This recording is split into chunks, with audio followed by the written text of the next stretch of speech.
Another bright December morning. This is the 3rd of December 2025, exactly 23 days left before ile siku kubwa, ile siku kuu ya Krismasi. If you're counting down to the end of the year, 29 days left. If you still have 2025 resolutions, 29 days is enough or nothing. It is a big day today. It is an International Day of Persons with Disabilities, observed by the UN across the globe. It is also the first of 2 days where the Senate will be considering the impeachment of Nyamira Governor Amos Nyaribo, and we'll be following that news as well. The president, meanwhile, is in the US for an official visit. These are the kind of stories we'll be following up today. Karibu sana, this is the Morning Cafe. My name is Freddy Ndimuli. Let's take a look at the headlines, and once again you'll realize very little politics on the front pages. The Daily Nation, gangland hotspots. That's a big one. No political story on the front page. Some politics there on the front page of the People Daily. Why Gen Z turn up for protests but skip the polls. Yeah, interesting. Maskini walimu, pia habari za kisiasa ziko kwenye ukurasa wa mbele wa gazeti hili la Taifa Leo. Tarejelea kuangazia vidokezo zaidi. Dreaded chiefs back, that's the front page of the Standard, and a very big picture in State House yesterday as the president met the latest chiefs. Okay, some politics on the front page of the Star. Rigathi blunders trigger unease among allies in opposition camp, and this has been the biggest discussion. We'll be looking at that with my panelists later on. And on matters business, Cusco in housing loans, farm row amid 1.7 billion shillings fraud probe. So these are the headlines that we'll be looking at with my panelists. Remember, a lot still being talked about in as far as the by-elections of last week are concerned. Senator Joe Nyoto of Moranga will be in studio alongside Duncan Maina Madhenge, who's an MP in Nyeri Town, and Mesha Kodede, who's a political commentator, coming here at 6:30. So make sure you're here for that conversation. After that, we'll be cooking up something here. It is Testy Wednesday, and we'll be having Stephen Mboro, chef at Waridi Paradise Hotel and Suites. So do stand by for that, coming here at around 8 a.m. Tuvuke boda tujue wale majirani wanazungumzia nini kule Uganda. Ni masuala ya uchaguzi na kampeni. Election inspired supplementary. So they talk about swollen budget. The 2026 election, which is in about a month and a half time, features prominently in the 8.1 trillion supplementary budget in Uganda that Parliament passed yesterday, just 5 months after the 72 trillion shilling 2025-2026 budget was read. Yes, elections are very heavy, even in Uganda, and they need money for that. And so some of the beneficiaries include the president, who's getting some classified expenditure. The Electoral Commission, of course, some 460 billion shillings. State House, once again, 160 billion. And other security agencies, of course, still within matters preparing for elections. So the front page of this paper actually just talks about budgeting for the next elections, which are coming in January 15th in Uganda. Another story on the bottom strip here, annual diaspora remittances to Uganda hit 6.5 trillion shillings. They say this could change, especially the fact that President Donald Trump has insisted that many Africans are no longer welcome in the US. Remember, the US, for majority of African countries, is the biggest source of diaspora remittances. So that's a daily monitor. Still in Uganda, we focus on the new vision, rather. URA to tax Ugandans' assets abroad. Affected persons asked to voluntarily declare property. So on one hand, you're talking about diaspora remittances, like Yunambua Pia will be taxing your property, the zile ziko outside the country. That's a big story there, but kama kawaida, President Yoweri Museveni continues on the campaign trail, and that is what features on half the page of the new vision. And he says, I am guarantor of peace in Uganda. It's according to Museveni. Pale juu, yes, that story about the budget process. Parliament has approved, the Ugandan Parliament has approved an additional 469 billion Ugandan shillings for elections. Meanwhile, Democratic Republic of Congo and Rwanda to sign a peace deal tomorrow. Where will this be happening? In the US, and that's part of the reason why even President William Ruto is traveling there. He left Kenya yesterday. He should be arriving in the US this morning ahead of the signing of this peace deal, plus other engagements there with his American counterparts. And so those are the stories that we're focusing on in Uganda, budgeting a supplementary budget that has already been passed by Parliament to facilitate the elections of January 2026. Meanwhile, In Tanzania, mama amezungumza na amesema musiniletee. Samia pushes back, that's the front page of The Citizen. President Samia Suluhu Hassan has pushed back against critics and the international community, defending the government's response to the election-related unrest that resulted in loss of lives and destruction of property. She's quoted here on the front page of this paper saying that they say Tanzania should do this and that. Who are you? Is it because of the small amounts of money you give us? Hiyo pesa yenyu ndogo ndogo msitulete, isiwapatie kiburi. Hivyo ndo mama amesema, sio mimi. Another story here, record credit expansion as deposits near limits. That's a business-related headline there. Pale juu, rising calls for stronger laws, inclusive financing as Tanzania Startup Week. These are the stories given prominence on The Citizen. It is the same story on the front page of the Mwananchi still in Tanzania. Wewe nani utupange? Hii ni kauli ya Rais Samia Suluhu Hassan akitoa msimamo wa serikali yake kuwa haitakubali kupangiwa cha kufanya, akigusia taasisi za dini na kimataifa na vyama vya siasa. I'm just imagining alikuwa sema hamtatupanga sisi. Ananukuliwa kwenye ukurasa wa mbele hapa akisema, sasa tunapoambiwa kwamba tulitumia nguvu kubwa sana kwenye tukio lile, nguvu ndogo ilikuwa ni ipi? Ilikuwa tuangalie tu waandamanaji waliojiandaa kufanya mapinduzi mpaka wafanyikiwe. Hapo patakuwa pana dola kweli. Dola haipo hivyo. Samia Suluhu Hassan mustulete, ashasema. Mahakama yaipa tume ya Jaji Chande serikali siku 7, na licha ya kuanza kazi na kuahidi kutekeleza majukumu yake kwa uwazi, weledi na kutaka ipimiwe kwa matokeo yake, serikali na tume iliyoundwa kuchunguza matokeo ya Oktoba 29 imetakiwa kufanya kazi yake kwa haraka.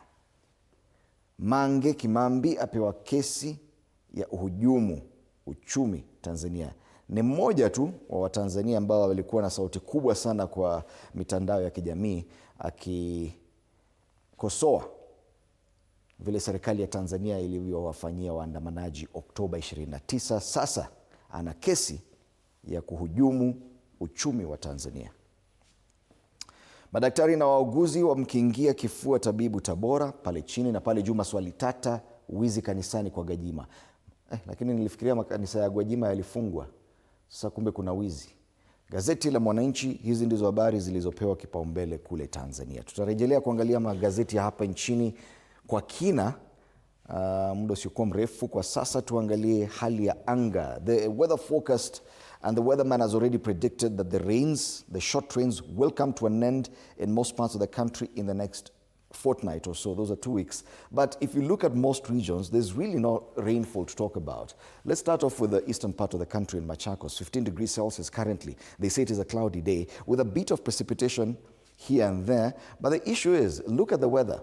It's about 24 degrees highs in Machakos, which is fairly warm. They say a bit of precipitation here, maybe 10%, but nothing there.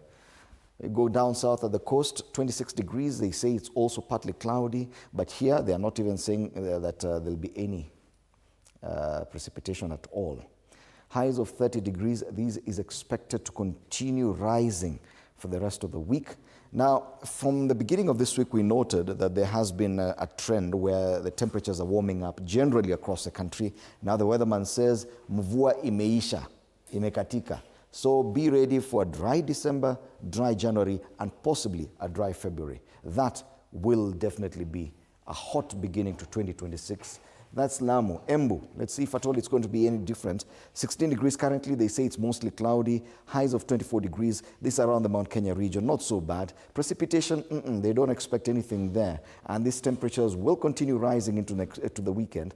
25 on Friday, 26 on Saturday, 27 on Tuesday next week, 28, 29 by Thursday next week. So it is definitely on an upward trend. Temperatures rising. You'll have to experience a lot of heat for the next 2-3 months or so. Marsabit, which is in the northern part of the country, they say it is cloudy there.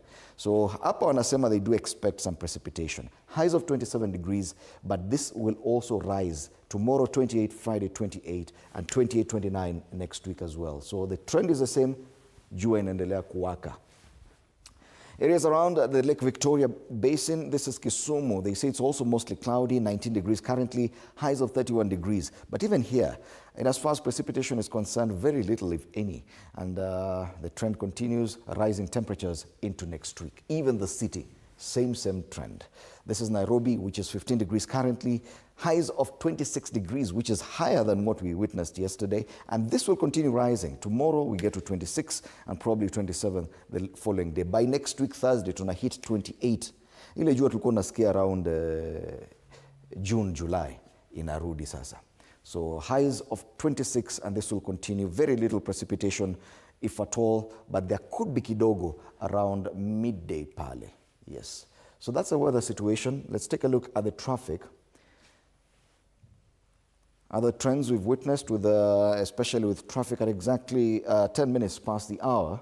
And we saw that because of holiday traffic, a lot of the roads within the CBD are getting very busy very early in the morning. And yes, it's the same thing we're seeing even this morning, that even areas around kunaitwaje hapa Machakos bus station, Mudhurwa pale, that road is getting busy. Landis Road as you head towards town, that Landis Road roundabout, areas around Kamukunji, Haile Selassie Avenue, and most of the roads hapa town, especially pale unapata easy coach, mahali unapata basi za kwenda Mombasa, tea room and other areas, kuna a lot of traffic there because people have already begun their holidays. Kama hujaanza holiday, shauri yako.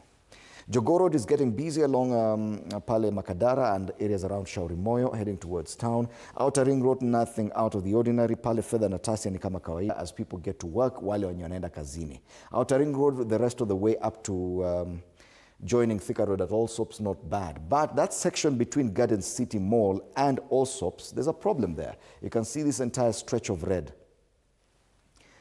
If you're coming from areas like Kasarani, once you get to Garden City Mall hapo, kuna traffic all the way mpaka Allsops. After that, it is smooth all the way mpaka the Pangani interchange, which because of that incident pale nyuma, not much traffic at Pangani interchange, meaning guys coming from Kiambu Road are having it very easy getting into town. So that's the traffic situation. The other major tributaries into town are looking green, from the airport on Mombasa Road all the way to the CBD is looking good.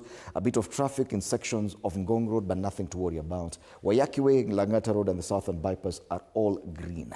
So that's the traffic situation this morning in Nairobi. Right, so let's come back and take a look at the local dailies in depth.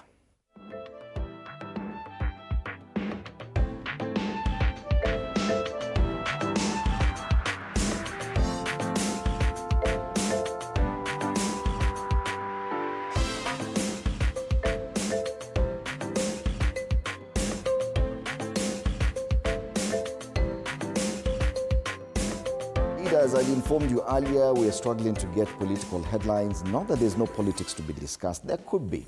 Something like this one, this story, and it's a huge one. That consideration of the impeachment motion against Amos Nyaribo, who's governor for Nyamira County.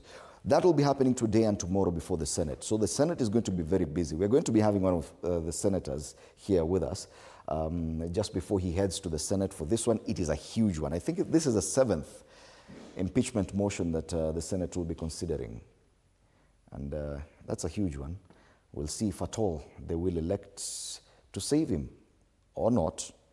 This will be before the plenary, not a committee of the House. But the big story here is about the gangland hotspots. This discussion about goons and the kind of political violence we witnessed, now they've done a mapping out. They say ruthless gangs are waging a reign of terror across the country, characterized by political violence, kidnappings and murders. Now this is according to an Interior Ministry report. Serikali yenyewe inasema, sio mtu mwingine. Yeah. This report reveals that Nairobi alone has over 130 criminal gangs. Na nikwambia ukweli, kila politician ako na jeshi yake. MCA ako na kajeshi kake. Sijui jeshi ya mzee iko. Kila mtu ako na yake kando. Counting 130 criminal groupings, which are deployed in bloody confrontations like was the case in the recent mini polls. Story covered in depth in pages 2 and 3, and they quote the CS in charge of Interior saying that gangs are a threat to our nation. We must act against everyone involved, whether in government or in the opposition. So at least there is some acknowledgement that even politicians in government, some are employing these tactics. But it's not just in Nairobi. They've mapped across the entire country and they name some of these groupings. Of course, in Murang'a, Mungiki, not new. In Machakos, Mungiki and Gaza. In Kilifi, there's one called Team. There's another one called Mashamba, Mawoz, Mongiki again, even in Kilifi. Na in Trans Nzoia kuna moja inaitwa Jeshi Jinga. Kuna nyingine inaitwa 42 Brothers. M23, nilifikiria M23 it's only in DRC. Wako hapo. Kapenguria 6, Usiku Sako.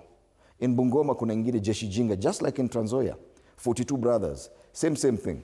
Kakamega, Jeshi Jinga pia. So some of these gangs are operating in most of the counties within the western region. In Nakuru kuna wale wanaitwa Confirm, na wengine wanaitwa Wateitei. In Busia, same thing like the western part, kuna zile Jeshi Jinga, 42 Brothers, M23. In Nairobi, 130 of them, they cannot even name them. But of course, Mongiki is one of them. Yeah. In Mombasa, kuna MRC, Panga Boys, Team, Mashamba, Mawoz, wale. So they say land conflict, corruption, drug abuse, and radicalization have been listed as other threats to national security, but these gangs are the major problem. Especially heading towards 2027, what does this mean for the country? The story talks about another story here on page 7. Gen Z candidates speak out after by-election setback. Most of the candidates, especially from that generation, who presented themselves for election, wanasema vile kulikuwa kubaya. That story is on the inside pages of the Daily Nation, giving an account of what happened to them. Wengi wao hawana hii muscle ya kukua na goons. I've seen, and we'll be looking at a different paper that talks about how Gen Zs, they come out for protests, but when it comes to elections or mini polls, they don't show up. Jobs shocker for 20,000 junior school teachers is another story there on the front page of the Daily Nation. They say hopes by JSS intern teachers for employment on permanent and pensionable terms have been dashed after the TSC extended their contracts by another year. Wamekaa wakipewa tu 1 year contract, 1 year contract, 1 year contract as interns. That's a story there. Kule ndani, natafuta siasa proper sipati, page 1, 2, 3, 4, 5. Okay, 5, there's a story here. Opposition plans court battle over Mbere and Malava. This is something they had already said, that they will go to court to challenge those results. But after that, no politics again. Zero politics on page 8, zero politics on page 9 or 10, zero politics, siasa imeisha. Tumeingia Christmas. On the back page of this paper, Ghanaian connection in Gor Mahia, AFC Leopards clashes. That's the back page of the Daily Nation. Very little politics. Now we encounter some politics on the front page of the People Daily. They talk about the math ain't mathing. Why Gen Z turn up for protests but skip the polls. The November 27 by-elections were expected to offer a glimpse into how much young voters would be a disruptive force. Ile tumekaa tukisema Gen Z. Gen Z ndo watakuja kutuamsha wapi. They, however, failed to queue up. They just didn't show up. They have a picture of those protesters that we saw earlier in June this year and in June of last year. But this is not the face that you see in the by-elections. Or probably, could this happen again in 2027? That we're just seeing these people wanakimbia kwa barabara huku wakiimba na maflags, lakini piga kura, nothing. Why Rift Valley remains central to Kenya's next general election, and I think this is one paper that has stuck to politics, and even their mantra, people and politics. So it's true. Pale juu anasema inside the moves toward a Ruto ODM 2027 pact and the political fallout ahead. So if you're one of those people who really goes for dailies because of the politics, People Daily is your paper today. Look at Taifa Leo. Hata hapa habari za kisiasa zipatikani kweli, ni masuala ya elimu, maskini wa elimu. Walimu wa sekondari msingi wapata pigo baada ya TSC kukiuka ahadi ya awali kuwapa kandarasi ya kudumu. Wanapewa tu 1 year contract. Tume ya kuajiri walimu TSC imeongeza kandarasi za mafunzo za walimu 20,000 wa sekondari msingi ama junior secondary kwa muda wa miezi 12 zaidi, hatua ambayo imezua hisia kali, ghadhabu na wasiwasi mkubwa miongoni mwa maelfu wa walimu.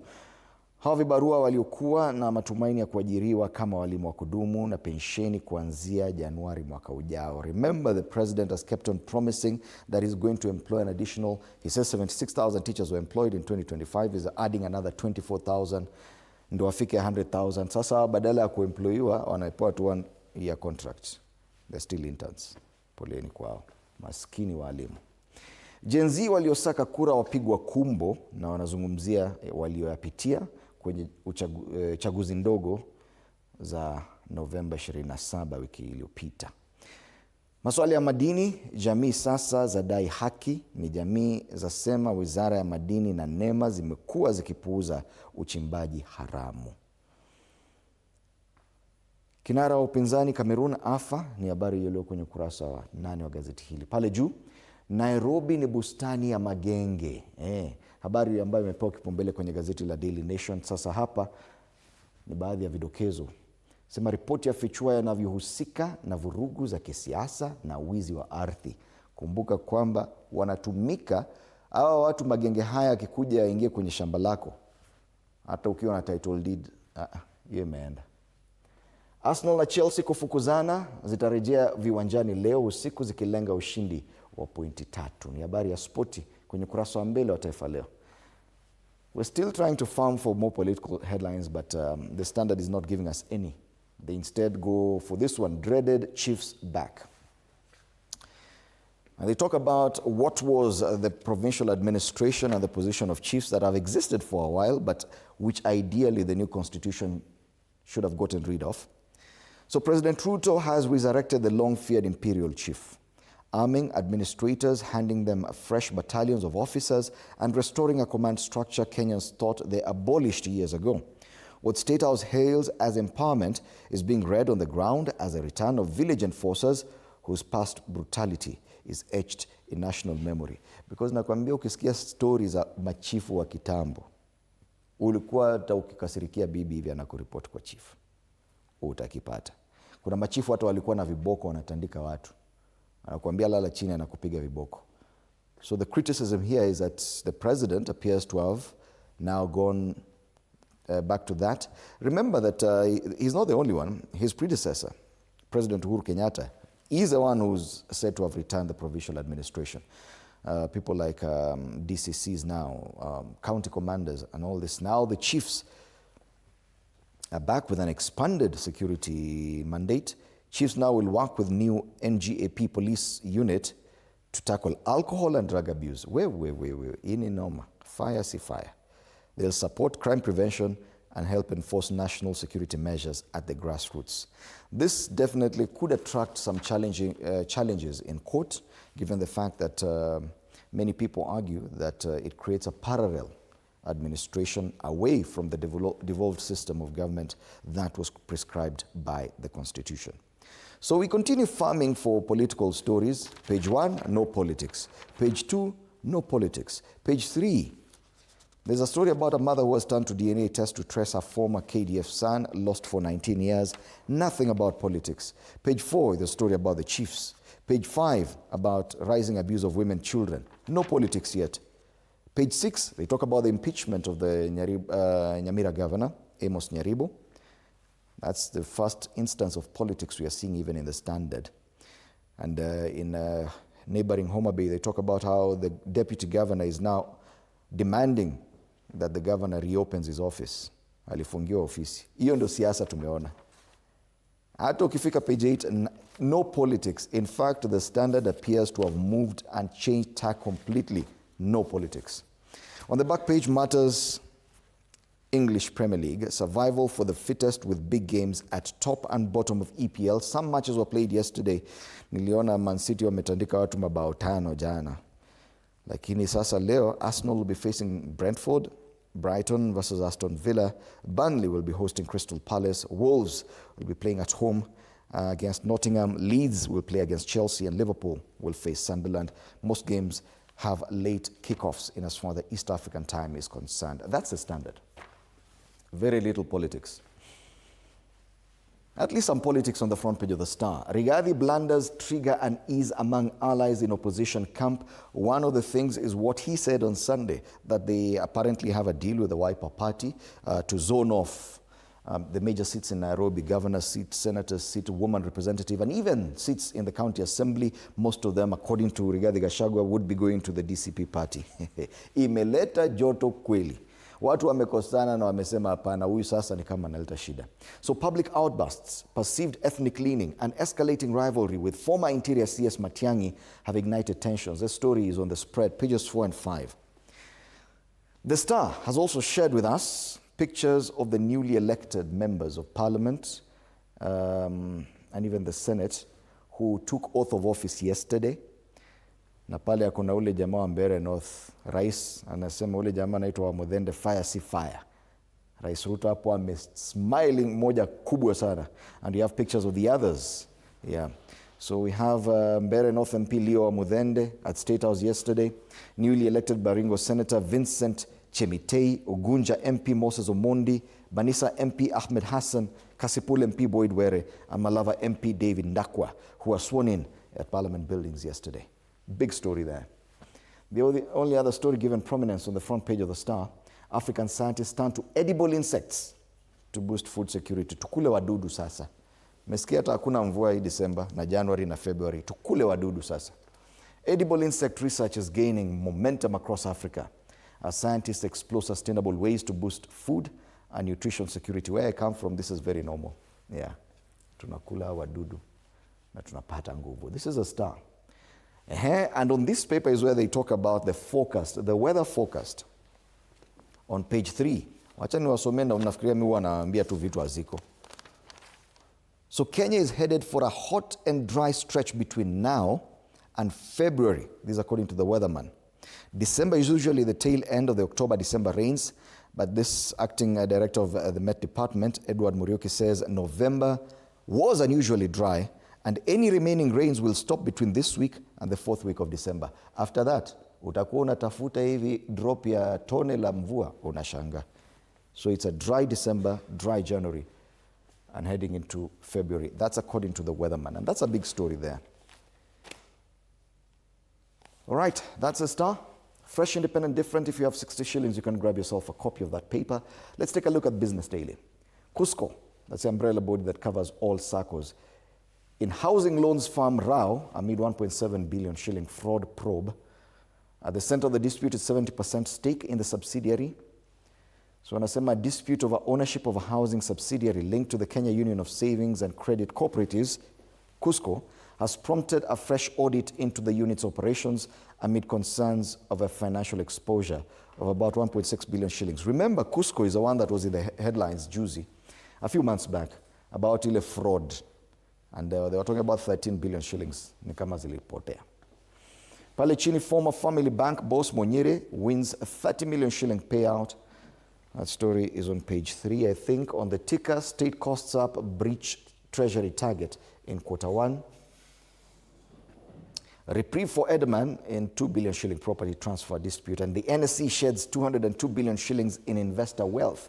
These are stories given prominence in as far as the business environment is concerned here in Kenya. Once again, to help us discuss the headlines, even if there are no political headlines, kwa magazeti hapa mbele, believe you me, there are a lot of talking points. What Rigathi Gachagua said about Nairobi. What happens now that many people who are potential running mates for William Ruto delivered in Malava, in Nyanza, in Mbeere North, nani atachaguliwa? Kila mtu amedeliver na wanasema, I have a right to be here. So to discuss this, we'll be having these three gentlemen in studio: Joe Nyoto, Senator Murang'a County; Duncan Maina Mathenge, MP Nyeri Town; and political commentator Meshak Odede in a few minutes' time. So magazeti ni kama hawazungumzi siasa, lakini tuangalie karakacha kwanza. Lakini before that, just a reminder that today being a Tasty Wednesday, we'll be cooking up something later on in the show with Chef Stephen Mburu from the Waridi Paradise Hotel and Suites. Coming your way at 8. Tuangalie basi karakacha wanazungumzia nini, sababu ni kama siasa si swala nyeti kwa sasa. Lakini ukiangalia kwenye cartoons, I think it's about politics. The cartoon on the People Daily has a caricature of the president looking at some 2-3 different shoes. There's one inaitwa Kindiki, ingine Mudavadi, ingine Wanga. That debate about who's going to be the running mate for President William Ruto come 2027. And he appears saying piki piki ponki. 2027 running mate choice is one of the big discussions coming from hot on the heels of the by-elections of last week. Another discussion is about the fallout in parties, and this is what is captured in the cartoon on the Daily Nation today. We talk about Tower of Babel in Kenya Kwanza, quite a number of members of Kenya Kwanza, most notably the person who was a majority whip up until yesterday in the Senate, Boni Khalwale. Alifutwa hiyo kazi haraka sana jana. He's no longer the majority whip. Inaitwa Tower of Babel, kila mtu anaongea vile anataka. Meanwhile kwa opposition kule kuna mtu mwingine anasema vile Nairobi ni yake, watu wamekasirika sana. I tell you. So that's a cartoon on the Daily Nation. More politics. Cartoon on the Star. The use of goons in violence, and this is captured there on the front page of the Daily Nation. The government and the CS admits that yes, even in government, there are politicians who are using goons to settle political scores. So a picture there of goons, polisi pale na CS Interior. Still political, even the one on the Standard. Yes. President, a caricature of the president here, na ameshikilia ile portfolio ya KK, anasema it cannot happen that criminals can stay anywhere without being known. Hiyo masuala ya goons bado. It is a big story and it will be one of those that we'll be focusing on this morning. Alafu kuna mtu hapa ameshika rungu na amesema lazima iwak. Ni nani huwa anasema hivyo? Lazima iwak. Si ndio ile jamaa wa Madimples? Mimi nauliza, sisemi, ni nauliza tu. Amesema lazima iwak. Yeah. So these are some of the conversations we'll be having in a short while. Do stand by and keep on interacting with us online. Handle on X is at TV47 Digital. It is TV47 Kenya on YouTube if you want to stream us live. Also on Facebook and Instagram. My handle on X is at Freddy Ndimuli. Be sure to use the hashtag Morning Cafe TV47. See you after the break.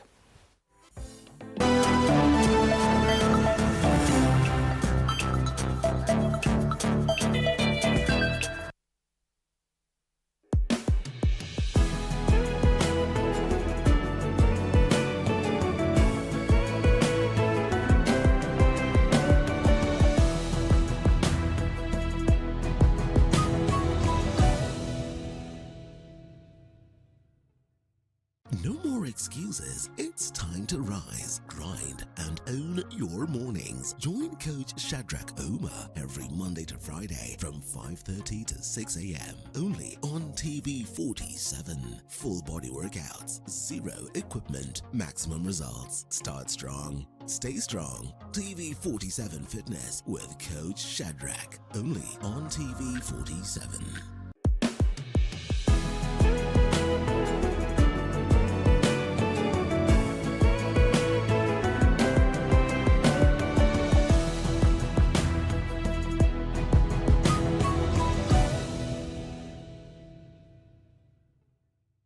Looking for the perfect way to kick off your weekend? Pole. Hiyo ni salamu ya Mluya kabisa. Tune in to Friday with Betty, the most exciting show on TV. Betty, one tear gas. Betty, I don't know where this guy's going. Walikutoka. From the latest news and trends to unforgettable moments. Mimi ni simpa. Hiyo naona nakubali. Wewe ni simpa.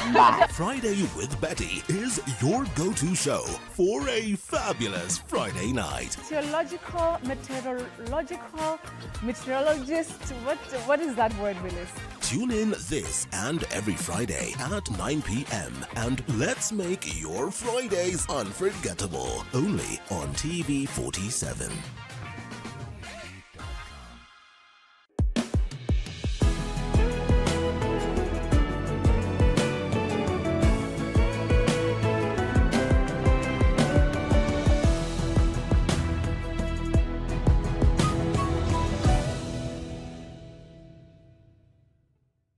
Enjoy uninterrupted live streaming of your favorite programs on TV47 and Radio 47 on the go with our new mobile-friendly website. Experience the future of broadcasting. Visit www.tv47.digital or scan this QR code and stream your way to endless news and entertainment. Welcome to the home of untold stories.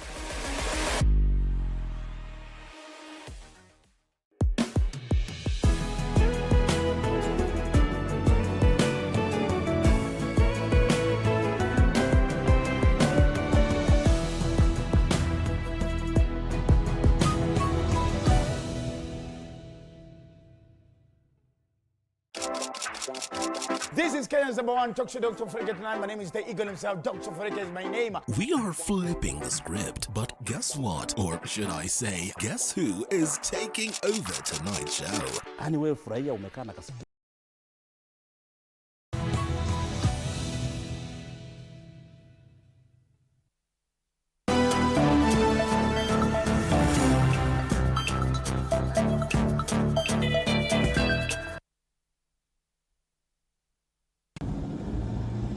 No one seems safe in this Goons paradise, with Kenya's capital, Nairobi, now being named the Goon and Gang Safe Paradise, according to the Jukwaa la Usalama report. Jukwaa la Usalama report.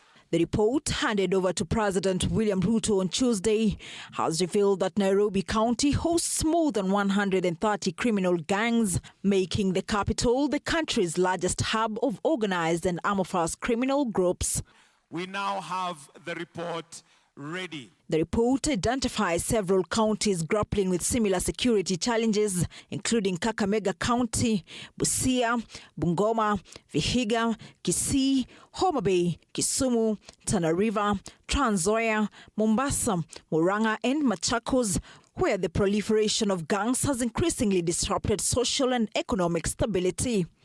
The other issue, Mr. President, we still face is the question of goons and gangs. Mr. President, goons and gangs are a threat to our security as a nation. We have very resilient gangs that operate around the country.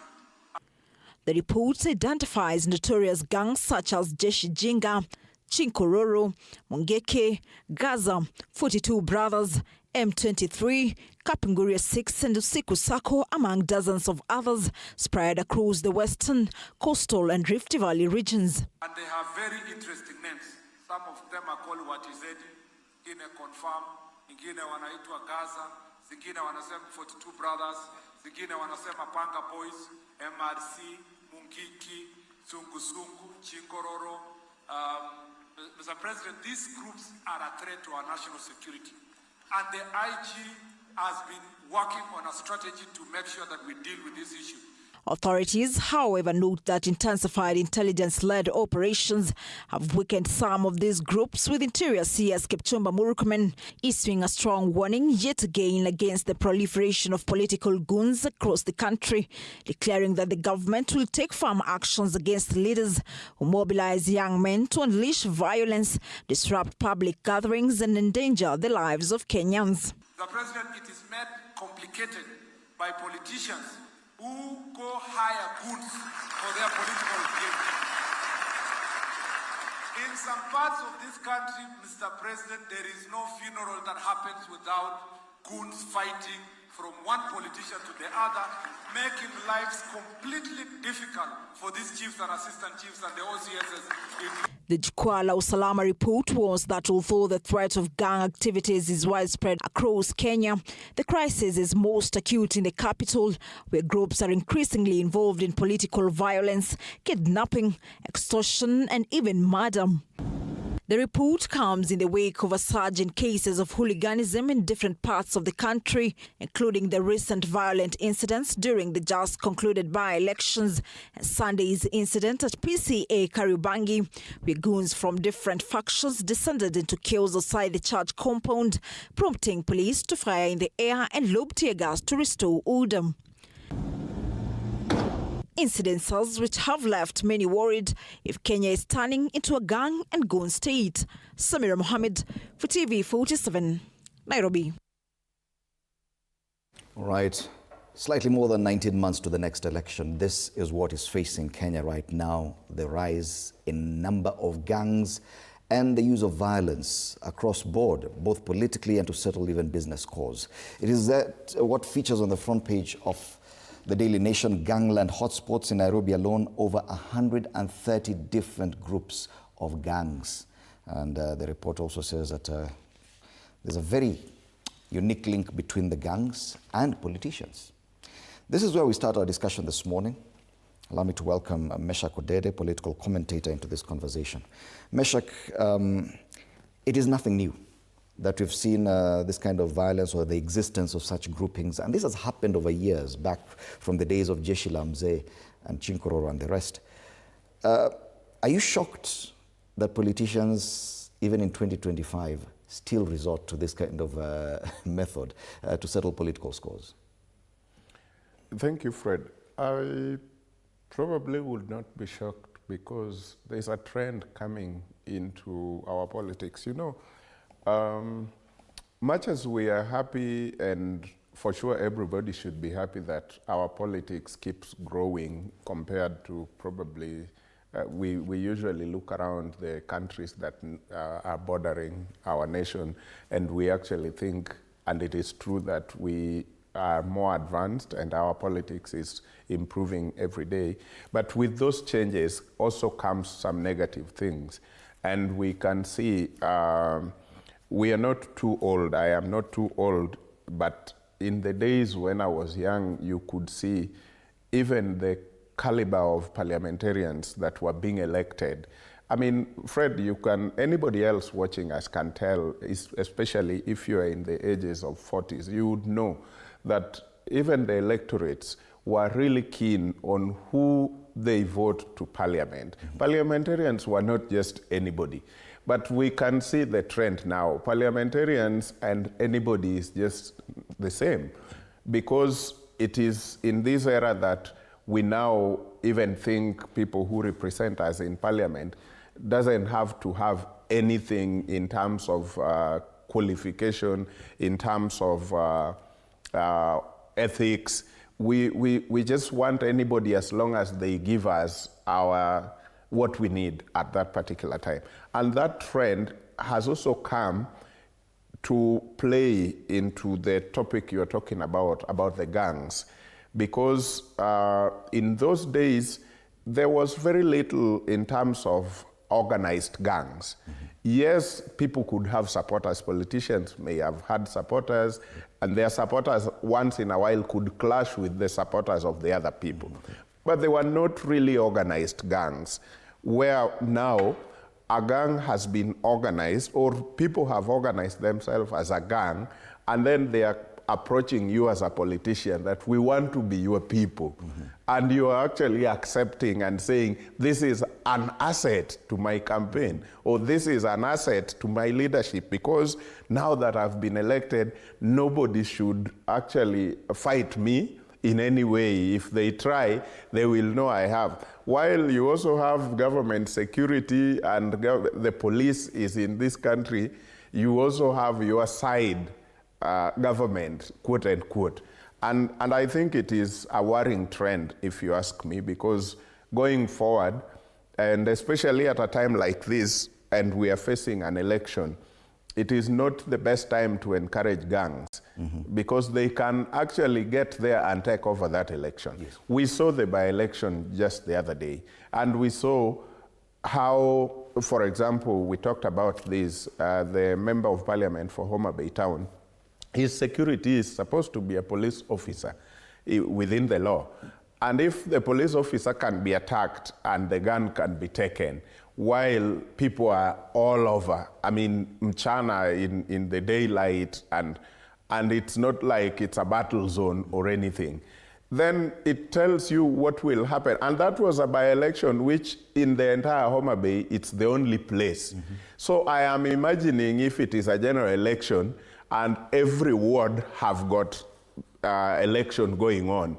So if the gang decides to take over this ward, there will be even no security to call for backup. Yes. Because there will be another gang in the other ward and another gang in the other ward. Yes. And if the politicians maintain this pace, it will only mean right now members of parliament who are sitting have got their gangs, then everybody who is going to vie creates their gangs. So in one particular constituency, we might have 10 people vying for that seat of member of parliament, and how many gangs? In Nairobi, we already have 130 gangs also. But the other challenge is the fact that, okay, fine, these gangs may be politically, let me not say necessary, may be useful to politicians around election time and campaigns. Yeah. But once they are formed, They have to exist until then. This is 19 months to the next election. Probably that is when they'll become again useful to politicians. But what happens in the meantime? Because the gangs are there and they need sustenance. Thank you. The motivation has always been, because if we were with you pale katika mtaa, and then you and a few other guys have decided to form some gang, Goons, as a team, as a gang, and all of a sudden, I can see you're actually getting somewhere, because today you got this amount from Honorable so-and-so, the other day you again got this amount, and you're moving. It will mean like I'm remaining behind. Maybe either I should join the gang or I should form my gang. And then this is the easiest way out for young people to earn a living. And that motivation is actually brought by the same politicians. Even if the gang was not yours, but in your mind you have tuned that whenever I'm moving around, if this weekend I'm gonna go to the constituency, I have 200,000-300,000. When I visit this corner, I will leave 100,000 for the boys. And when I get to that corner, so every gang forms themselves, marks the territory, and then they say any politician who visits this territory around gives us something.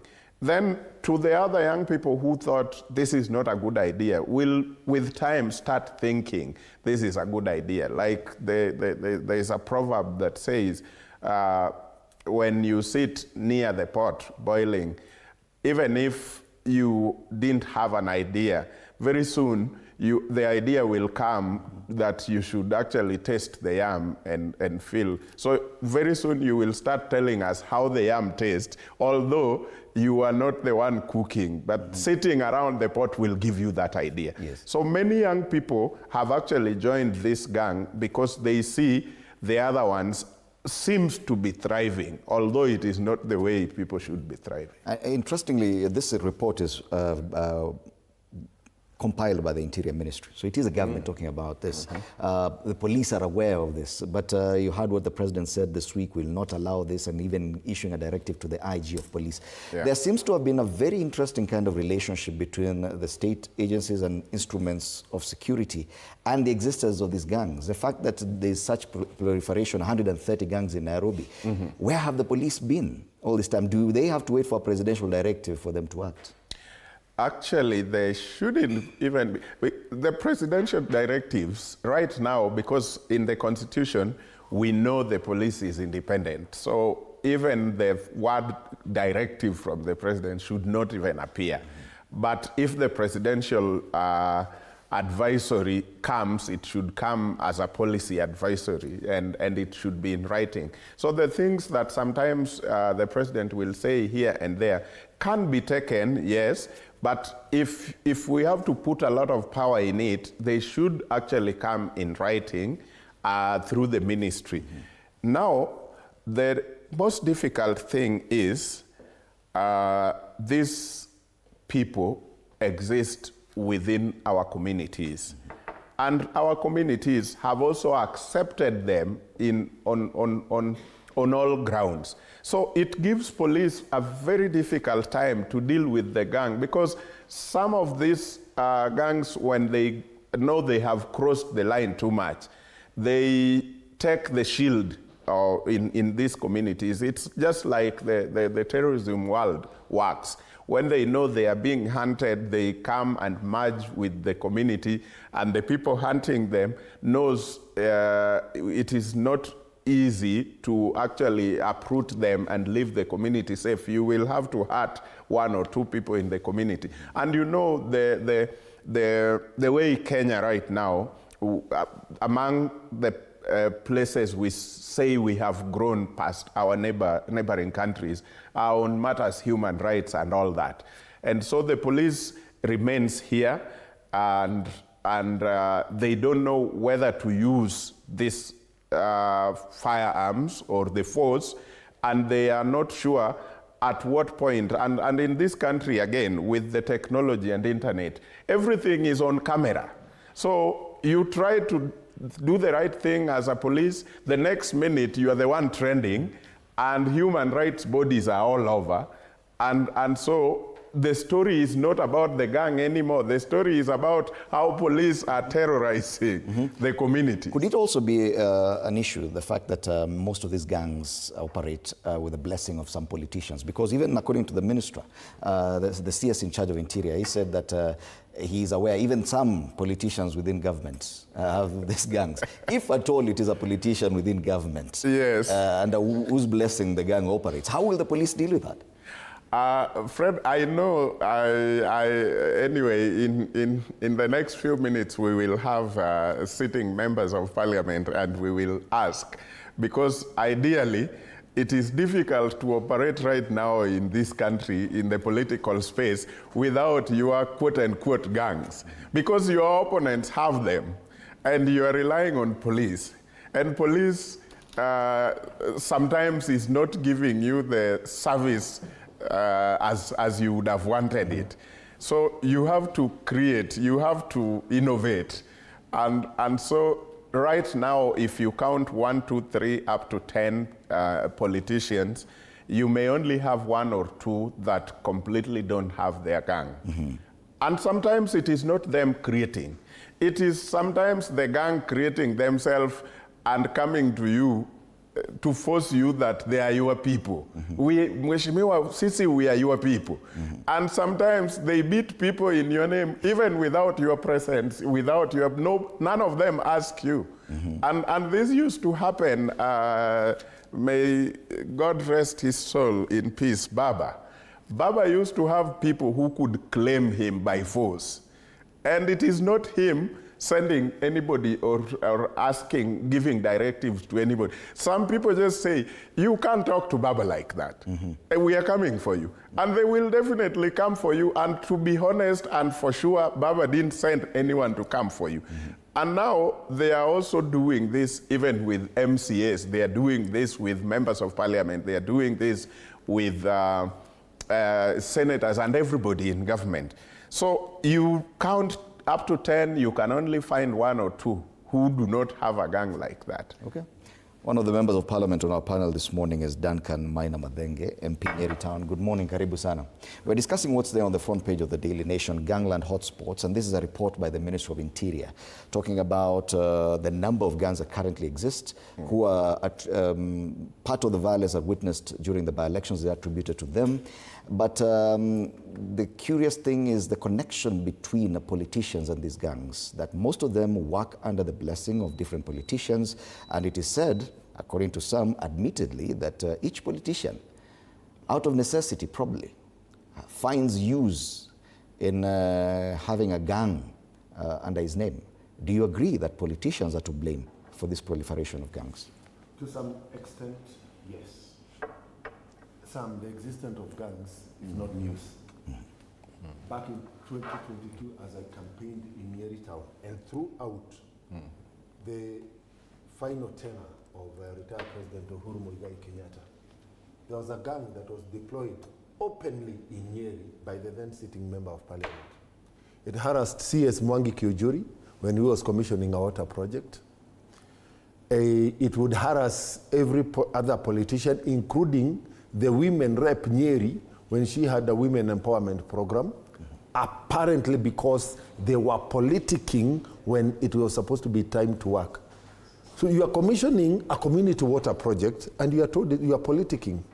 You have an empowerment program under the National Government Affirmative Action Fund, funded in the budget, passed in parliament, and you interrupt fellow women legislators when they are empowering women groups.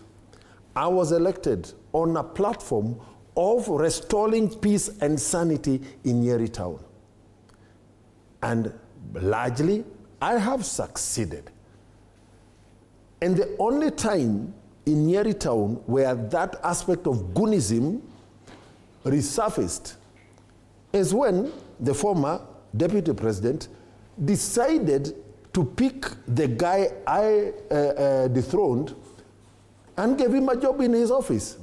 And the next time they attended mass together for the first time in Nyeri, we saw the goons back on the streets. So it has been there. It is not news.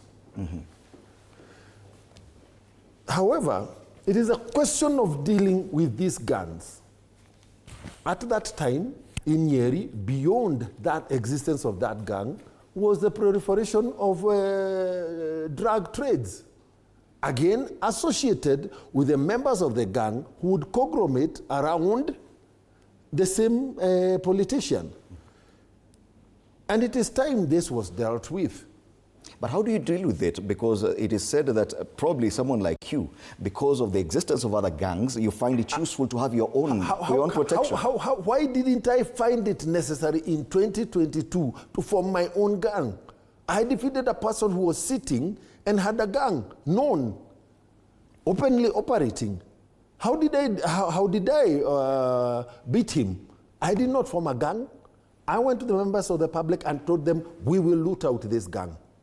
We will restore peace in this constituency, in this town. So it is doable. Okay. As long as we have a commitment and a resolve. Beyond the commitment to restore sanity, I also campaigned on a platform of honesty in leadership. And therefore, people evaluate you on the basis of what they see and how consistent you are in your actions and in your words. If you speak this way today, but at night you act differently, people will lose trust. All right. The threat of the gangs is so extensive that nobody is safe. Mm-hmm. Nobody is safe. To the extent that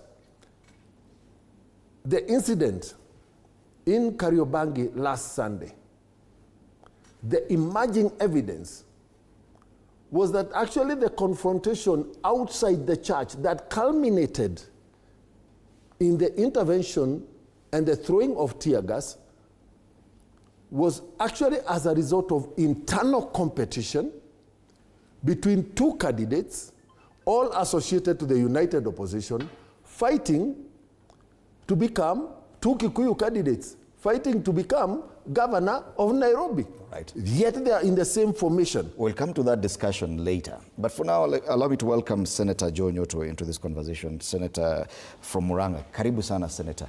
We're just looking at this proliferation of gangs, and this is a report by the Interior Ministry admitting that there are quite a number of gangs. But more curious on what you're trying to probe here is a connection with the politicians. It is 19 months to the next general election. It was said that the November 27 by-election was simply a precursor of what is going to happen.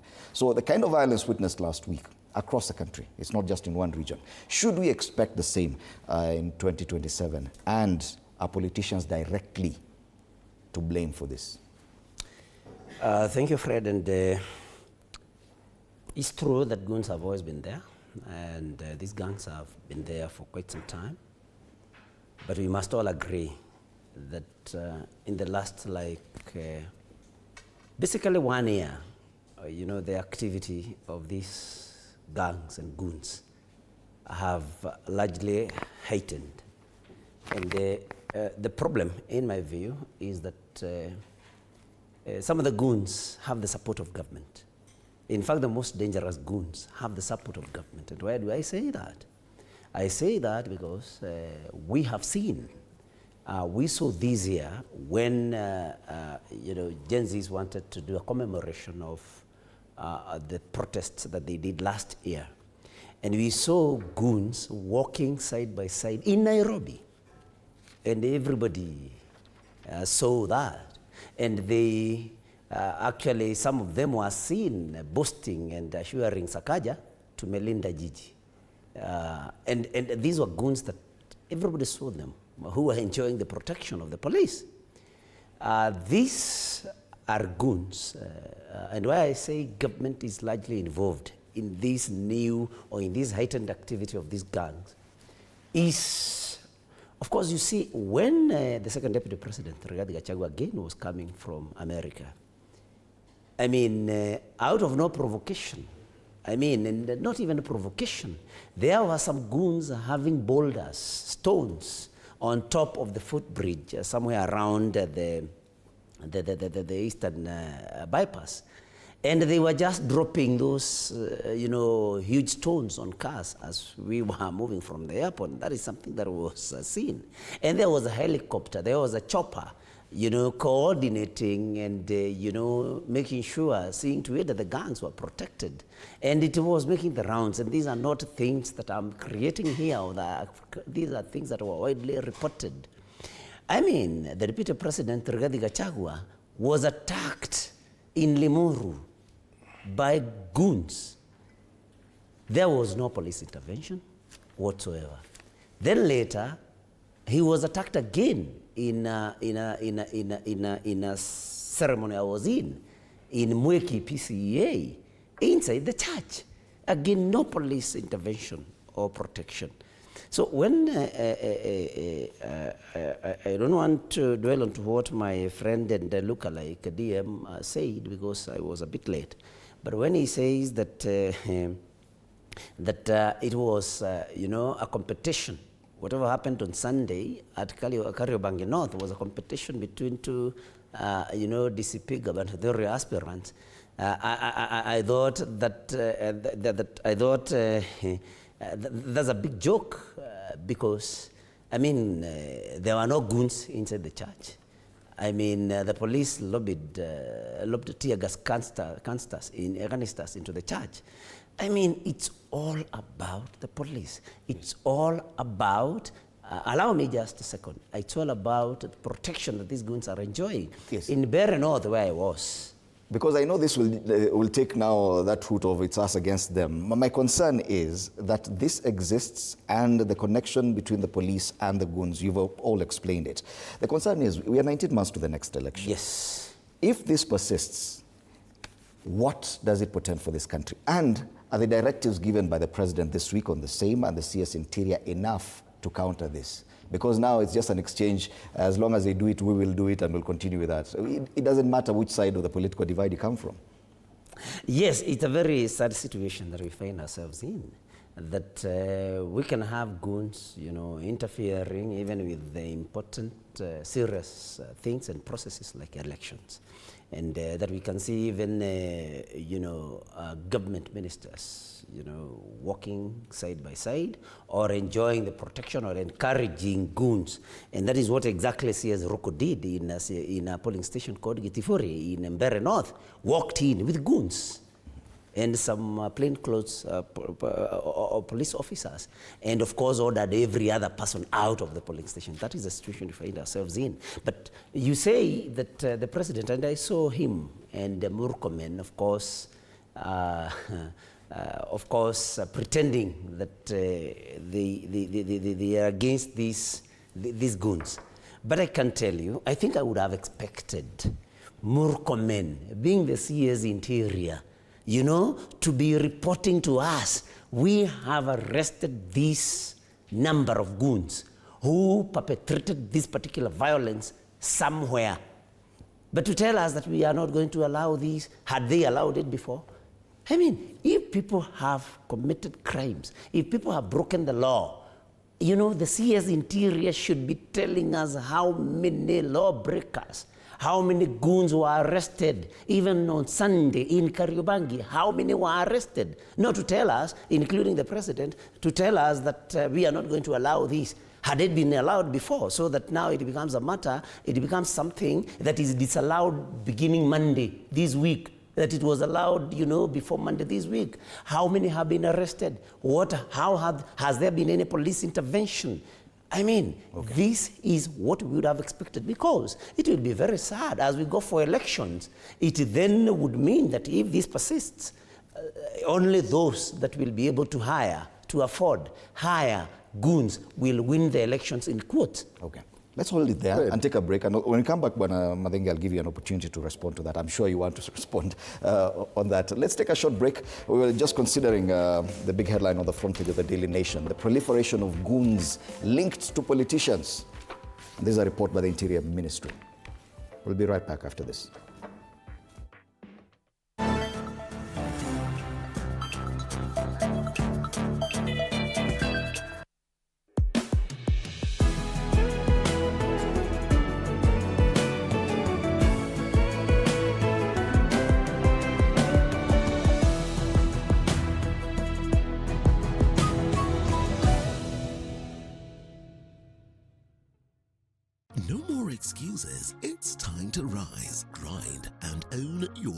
mornings. Join Coach Shadrach Omer every Monday to Friday from 5:30 to 6 a.m. Only on TV 47. Full body workouts, zero equipment, maximum results. Start strong, stay strong. TV 47 Fitness with Coach Shadrach. Only on TV 47.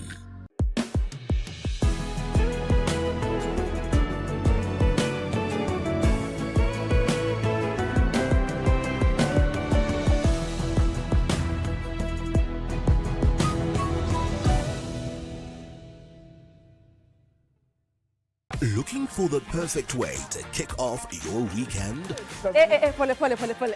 Hiyo ni salamu ya Mluya kabisa.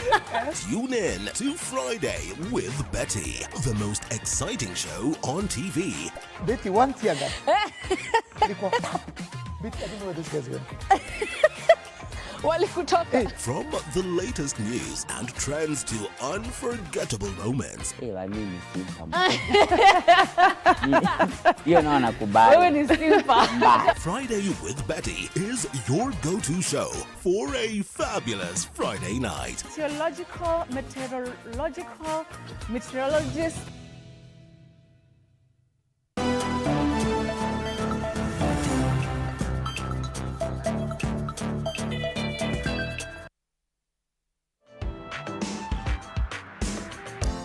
Gangster's Paradise is what that story by TV47 described. The same story on the front page of the Daily Nation. Gangland's hotspots, 130 gangs in Nairobi alone. We want to wrap up this conversation about these goons before we move to some political discussions as well. Bona Maina. Thank you, Fred. Fred, it is inconceivable in this country, in this age and time, where members of parliament, elected members of parliament, aspiring members of parliament, sitting MCAs, were agents in a polling station. And you tell me that a cabinet secretary can come and evict me from a polling station where I am an agent and I am a member of parliament? Inconceivable. Not possible. Fertile imagination. It is not possible. The scenarios that they are trying to give did not occur at Getifori. And if they did, their leader called all his troops to that polling station. Why didn't the troops go there? Because it was actually fertile figment of the imagination. Violence. A week before voting in Bere North, we had a young man who is a member of the Kangare AIC ACK church. In his normal place of worship, beaten up, his hands fractured. Apparently, when Senator Newto and his team come to worship at Emmanuel PCA Church Nyarugumu, where I worship, I am not supposed to attend because apparently I am associated with the opposite side. The young man that former Attorney General and former Speaker of the National Assembly tried to struggle at Siakago. This violence is going to consume all of us, Senator Nyoto. None of us is above the danger, the real danger that we think in an attempt to build our own safety is going to give us a win. This country cannot afford this kind of violence, whether during electioneering or not. Are you concerned with the fact that the police appear to stand by the side and watch when all this is happening, despite the fact that you may be coming from a different political side? The police must be more decisive than they have been.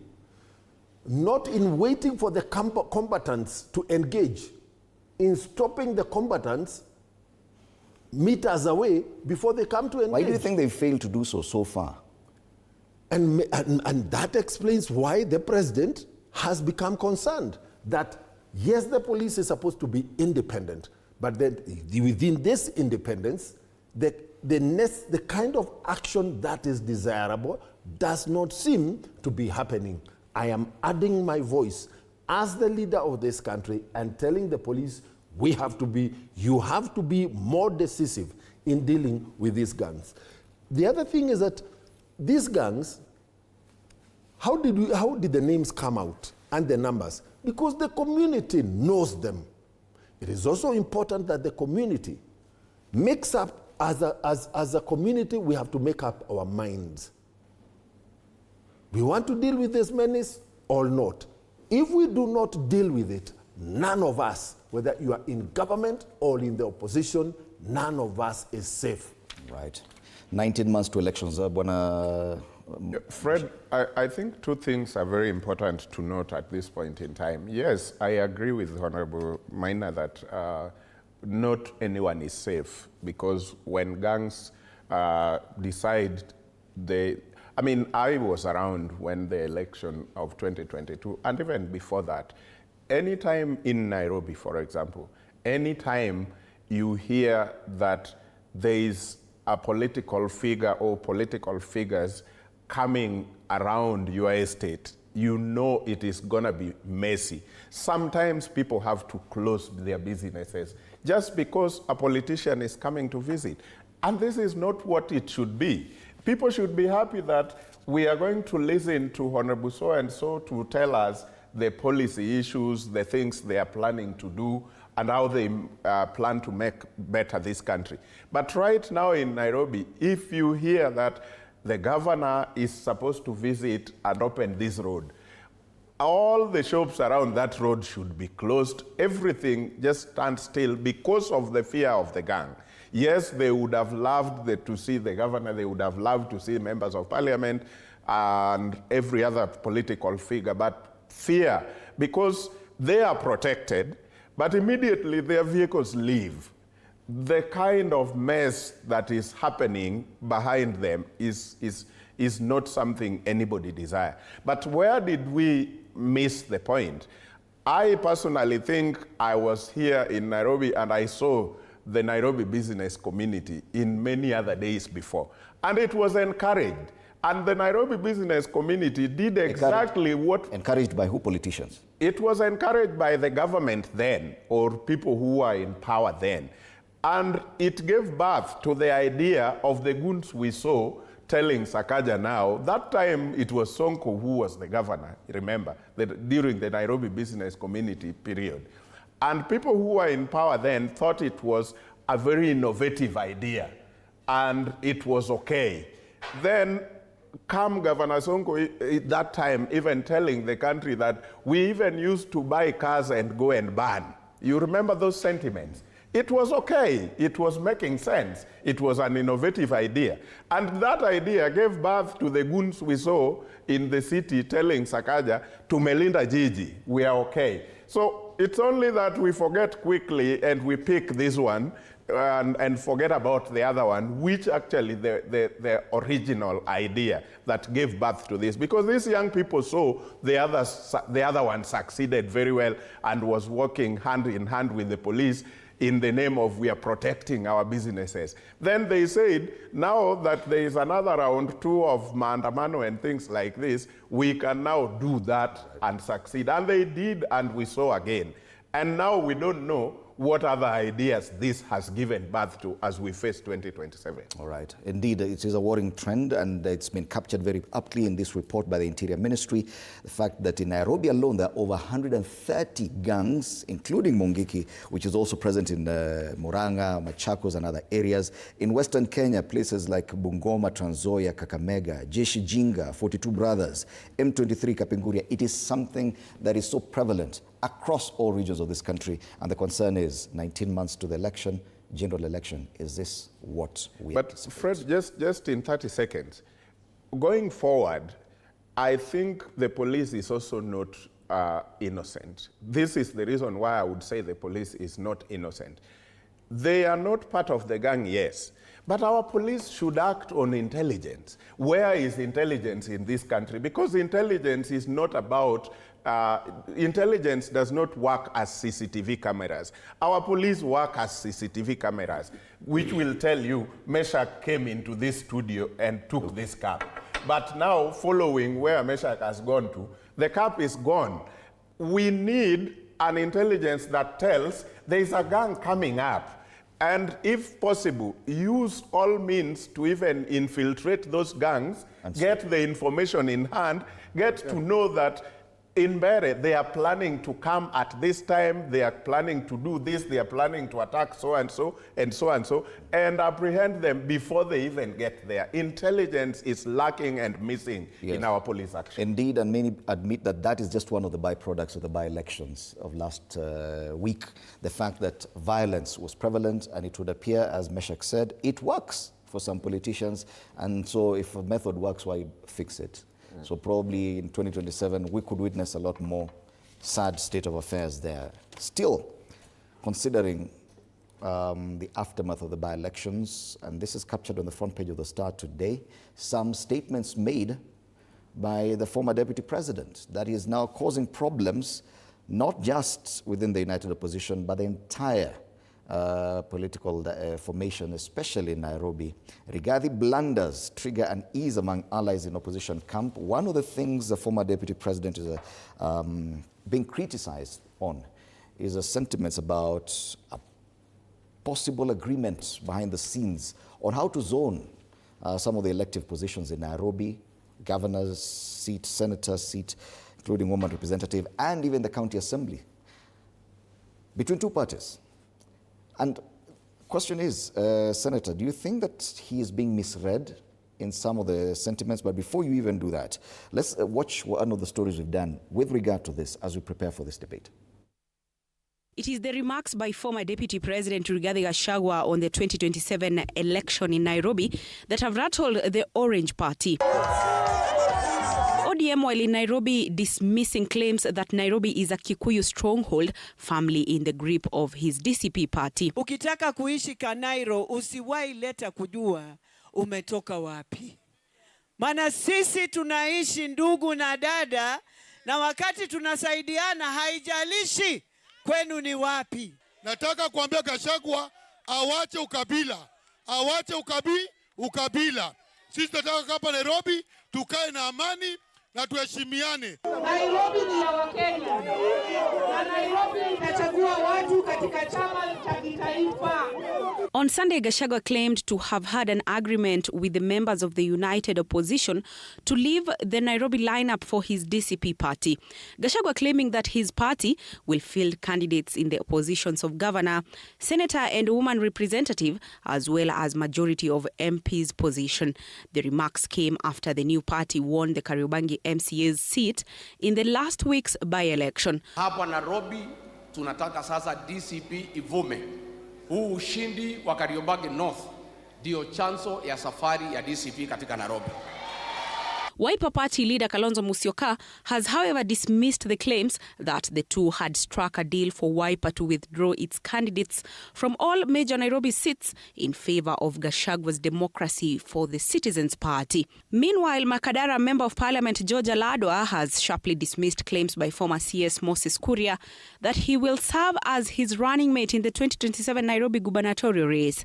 Aladwa insists he is firmly in the race for the county's top job on an ODM ticket. Na declare kiti ya governor katikati ya ODM. Sitaki mtu aseme atakuwa deputy wa Kuria. Kuria asimame kivyake, mimi nisimame kivyangu. They spoke in Nairobi's Makadara estate. Andrin Kilemi, TV 47. Issues around zoning in as far as political coalitions are concerned are not new. But this particular pronouncements by the former deputy president appear to have caused a lot of political upheaval. Why do you think that is? We've heard about zoning before. Fred, allow me to just take you back a little, even before I come to that, because DMM here, my friend says that there was a man that was attacked in ACK Church in Kangare. And I was in that particular service, Fred. And that young man, it is true that he is a worshipper of that particular church. But he came in. He was not in charge. He came in as the second deputy president was giving his speech in the church. And he actually was charging towards His Excellency Rigathi Gachagua. He was not in charge. He came in through the front door and was charging towards Rigathi Gachagua. And that young man had a knife. And he was actually not removed from church by the security of the deputy president. He was removed from church by worshippers. And he had a knife. So DMM, please get your facts right before you make allegations that you cannot be able to prove. And he asked how an elected MCA can be ejected from a polling station by a CS. I mean, DMM is not serious. I mean, you are talking about CS Rocco coming into a polling station with about 300 armed goons. A classroom. It doesn't matter. A classroom. It doesn't matter. It doesn't matter. Students can accommodate. DMM, you had your time. I did not interrupt you. You can do better. Okay, you get your time. So it doesn't mean that all of them got into the room. Okay. But they were there in his company. He was able to get inside with those. So Senator, I want us to move on to please the other get your facts right before you make these claims. He also said that he's not allowed to attend any service where the second deputy president is. I was with DMM here in Nyeri ACK Cathedral when the current bishop was being ordained, I think, sometimes last year. If not early this year, I may not remember. And DMM was there. It is his constituency. In fact, there were goons outside the church who were targeting us, not him. So it is not true to say that when he comes where Rigathi Gachagua is, that he's not allowed. So we must tell Kenyans. Let's move on. Now, let's come to this particular matter of the sentiments that His Excellency Rigathi Gachagua made in a church in Kariobangi North. Fred, everybody has a right to promote their party. So Rigathi Gachagua was promoting his party DCP as any other party leader or member would do. And when you look at the story that you carried out, I've watched it and I was like, there's a lot of hypocrisy in politics. Sometimes I'm not sure I'm in the right place, hypocrisy. What was Gladys Wanga, for example, doing in Nairobi? In issues of Nairobi. What was she doing in Nairobi with the Nairobi leaders? No, it was a matter about Nairobi. I mean, busybodies. You come all the way from Homa Bay to come and pretend that you are now talking for Nairobi. I mean, what was she doing there? Would we say the same for the former deputy president? It's fine. Look at Aladwa, for example. No, these ones were responding, these were Nairobi leaders responding to the issue that Rigathi Gachagua raised on Sunday.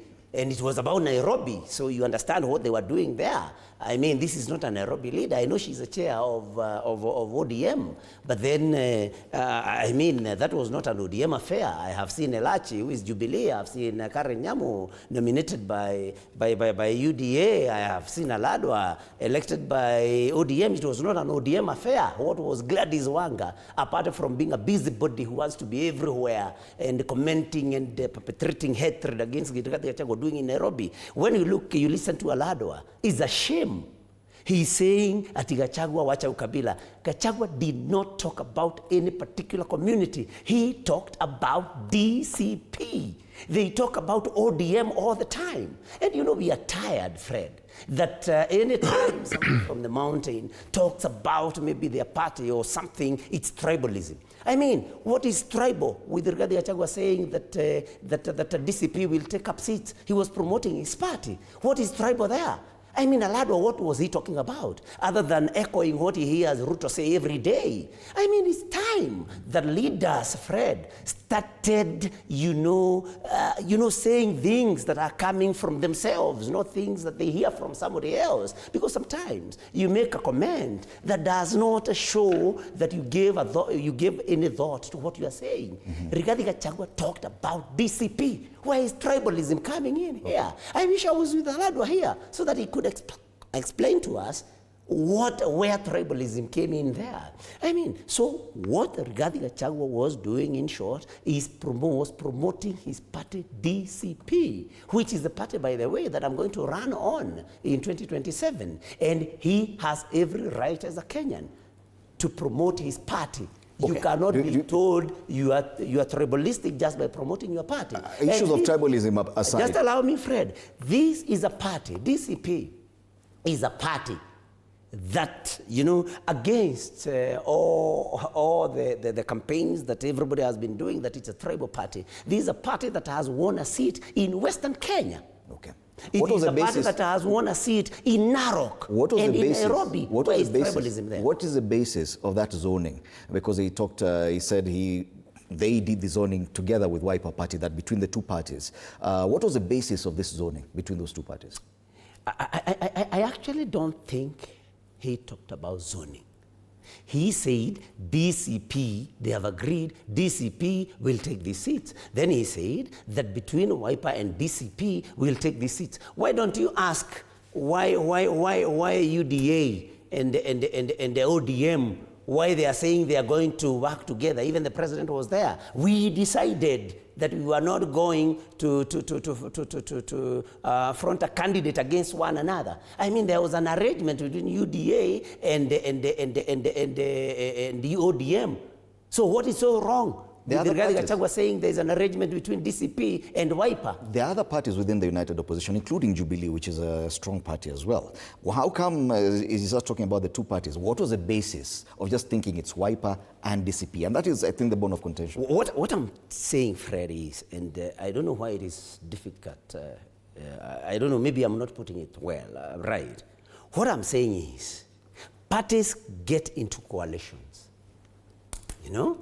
You don't have, I mean, it doesn't become, you know, a scene anytime Rigathi Gachagua is talking about a coalition they have with any other party. There are also other parties who have coalitions with one another.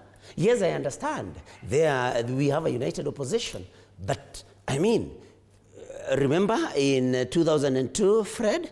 I mean, there was a partnership that time between Kibaki, and Kibaki, Michael Wamalwa, and Charity Gilu. And they were holding their meetings somewhere, the three of them. Then later, and they had an arrangement, but later, I mean, those who broke away from KANU, including the late Honorable Raila Amolo Odinga, Kalonzo Musyoka, you know, they came and later joined the arrangement that was already there between Kibaki, Wamalwa, and Gilu. So if Rigathi Gachagua says they have an arrangement with Kalonzo Musyoka, it does not mean that they are I mean, excluding other parties. The other parties can still come on board, just like what happened in 2002. So he did not say that it is concluded. He said they have agreed, and you can agree on something today, then tomorrow you bring others on board. I mean, we are not going to elections tomorrow. Okay. So I don't know why any time Rigathi Gachagua says something,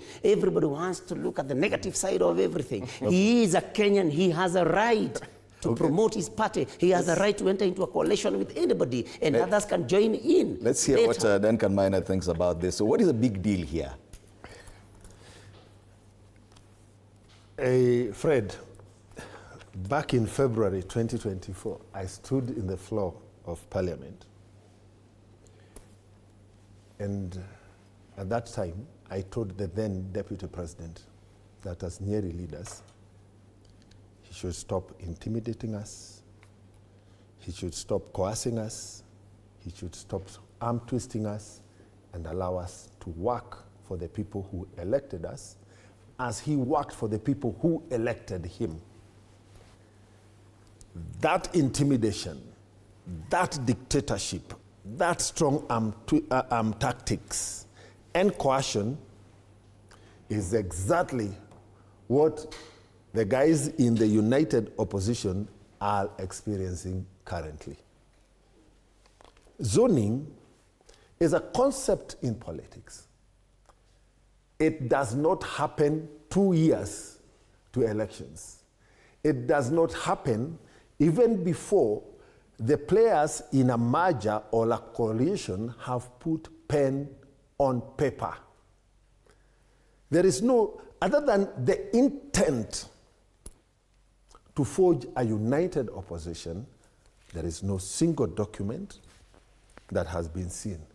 But apparently, unknown to DP, the Democratic Party, led by Muturi, unknown to the Farmers Party, led by Irungu Nyakera, unknown to DAP, led by Wamarwa, unknown to Jubilee, led by Akina Kioni and retired President Uhuru, deals have been cut behind the curtains, nyuma ya hema. The fact that the Wiper members have come out and said, we have nothing, we have never discussed anything like this. This is not the way to build a united coalition or a united opposition. Tells you clearly that the pot, the cooking pot, where the idea of the united opposition is happening, in that kitchen, there is a lot of fire. And apparently, some people have decided they are more superior, they have a bigger say, and it is either this or you do not get our support. That is not the way to build a coalition. In fact, Frank, I am in the broad-based government, and I have told my colleagues that actually the broad-based government is not accommodative enough going to the 2027 elections, and my desire would be for us to expand it and come up with a concept of a government of national unity. Until those ideas have become concretized and they have been agreed upon as the principle, then we cannot go and start talking about zoning and about preconditions. As a Kikuyu member, politician, I have had concerns about our performance in Nairobi, because constituencies that traditionally had Kikuyu's members of parliament have since shifted. Kamukunji, Makandara, Mathare, I think it is Dagoretti South, Westlands, they have shifted. And therefore, is it the chest thumping and bravado that will help us regain our footing as a community and as a region in Nairobi, because Nairobi belongs to all of us? Or is it strategic conversations? Anytime I portray dictatorship tendencies, strongman tactics in a negotiation, I will lose out. Okay. Consensus building is key. All leaders who are saying they want to have long-lasting influence in the next dispensation had better invest. So if I'm getting you right, you're saying there's nothing politically wrong with the statement. Probably it's just the timing of it that probably is off. Because listening to other people, including ODM party, they seem pretty act by whatever he said. There is, I have said it, Imuli, that kind of statement should come as a communique from the united opposition. Okay. That united opposition, in a sitting of their own, they said they have given former CS Mukisa Kitui the mantle of being the spokesperson for the united opposition. All right. So it is clear. What is creating discomfort in ODM? by that statement? Because I've seen all leaders of the party are really act by the statements by Rigathi Gachagua. Fred, let me give you the context. I think we are doing no justice to this statement and the reactions. People watched the whole clip, and people can tell what context is this later part of the statement coming to merge with the other one. The statement started from our people are the owners of this, our people are this, our people are that. Then the later statement come, we have agreed with Wiper, between DCP and Wiper, that out of these 85 wards, we are going to take this number. Out of the 17 constituencies, we are going to take this number. Senator, governor, and women rep. So the statement is not just that bit. I think when we pick that bit alone, then there is nothing wrong at all with that statement. But when we go to the context of that statement, where it comes from our people, because my friend Honorable Nyutu would say it is true. Of course, he is not just a... They want to see it, the DCP party want to see it in Kisa, want to see it in Narok, and want to see it in Kariobangi. So when the party leader is now talking about our people, what is our people here? We need to give this thing a context that makes people understand why somebody would react with anger. Because again, we are coming to accept that Nairobi belongs to everyone. We want to unite as Kenyans who live in Nairobi and get the right leadership of Nairobi. But when I am a Luo, but when you now come and say our people, you kind of excluding me because I view you not speaking on my behalf. So this is what brings this commotion. And I think we need to actually measure. When I go to my village and I am speaking in Awendo, it makes sense because I am speaking to all the people who understand. Some of us were even wondering, because there was a lot of the statements that were made in Kikuyu language in that church. And now I was just wondering, is this church only having Kikuyus, or are there other members of other community who worship in this church? You see, from those kind of context, people are supposed to react and feel like, no, you want to see it in Kisa, which is Luhya land. You want to see it in Narok, which is presumably the Maasai nation. So why are you not giving us the vibe that this is all of us? That vibe is not coming. When you narrow it down again to our people, it feels like you just forgot that the Kisa, the Luhya nation who gave a seat to the DCP candidate are supposed to be your people. So this is the background, and I think we didn't do justice if we take the later part of the statement.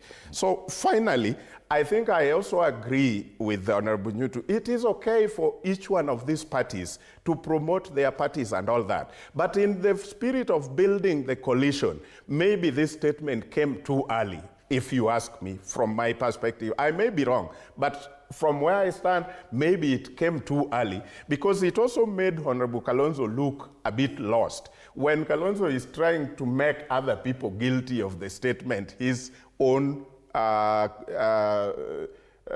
colleague said, because in the statement of Kalonzo again, we must do justice. He also went to the Kamba Nation and said, some people are trying to cause a rift between me and Honorable Rigathi. I hope you heard that. And that is the part of the statement that now makes Honorable Kalonzo look also lost. Because who is that you are talking about? Everybody was like, is Kalonzo okay? This thing was said by Rigiji, not anybody else. But why is he accusing other people who are not there to be the one? So I think our leaders need to really ensure that they measure, even if it could be exciting. You know, that was a celebration of a win. Just the same way Wanga and the rest would go to the celebration of a win. And sometimes they also go overboard with the reactions because of, so our leaders just need to know whether you are making the statement or you are reacting to the statement. Both of you can still be wrong in one way or the other. But finally, I want to finish here, Fred. I think, if you ask me, Nairobi is Kenya. Nairobi controls 60% of the country's GDP. Nairobi belongs to everyone, including foreigners who lives here. The diplomatic team, Nairobi belongs to the world. So I, as a voter, would have loved the Kenya, One Kenya or United Opposition to bring as many candidates as possible for the governor of Nairobi, for the Senate seat. Let Irungu Nyakera vie, let Honorable Gachagua vie, let everybody wipe a candidate. I think we all agree that it's just the kind of discomfort that this is causing, especially the United Opposition, the kind of response that Kalonzo Musyoka has come out with. But fundamentally, there's nothing really wrong with that statement. Senator. I actually don't think there is anything wrong with that statement. But it's causing some discomfort even within the United. Of course. UDA, I mean the ODM. I'm talking about the United Opposition. With the kind of reactions by Kalonzo. Have you seen anybody from the United Opposition complaining? Yes, it's been quoted here. One member of Wiper Party has actually complained that this is not, they were not part of such a deal. And it's in one of the dailies, I may trace it, but he's a member of the Wiper Party who said, no, we are not part of that deal. Kalonzo Musyoka also responded. Well, they responded, but I mean, in which manner? They were not complaining. The people you are seeing complaining are people who are not in the United Opposition. And DMM here is actually even trying to give us lessons on how to build the United Opposition. While I know deep down him, he prays that the United Opposition fails and falls, comes tumbling down. But now he wants... I only pray for good things. So DMM, I don't know what is wrong with you today. You can be able to hold your cool until you get your time, DMM. Come on.